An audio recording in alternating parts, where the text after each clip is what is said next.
and succinctly in a way that was understandable. Thank you very much. Awesome. Thank you for having me. Appreciate it. All right, folks, real quick, my take on this, right? Like I said earlier, I was up at 5 o'clock this morning. By the way, this is my sleep in day. I was supposed to sleep late today. And I started reading a commentary on this thing, and it just was blowing my mind. Of course, futures are down, and, deep seek all over again. But remember, that deep seek event, it was eye-opening, yeah, and it was a warning to everyone not to let your guard down. You heard Armin talking about that. And I think that's the very nature of business, all business in general, but specifically this business, right? Often on this show, I talk about creative destruction. But in the meantime, I agree with Jensen. This is just the beginning.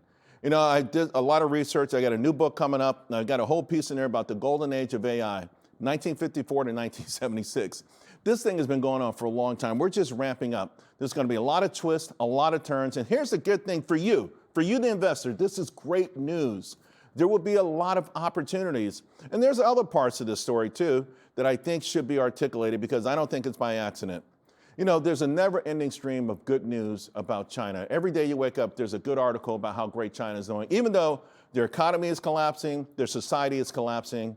On the technology side, though, especially, every story, not only is it good about China, but it's the end of American tech dominance. I think this one goes even further, though.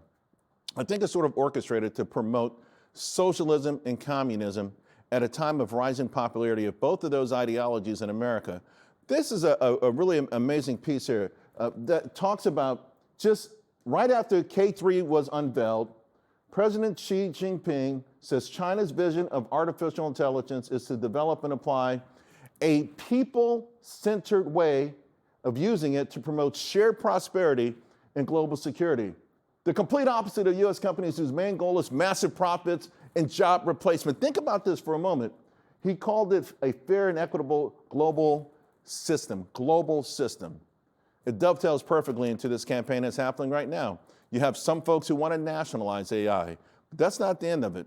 The plan is to go even further and ultimately what they call democratize it, which means really destroying it and turning it the way a lot of folks turn to those social media sites. Be very careful, folks.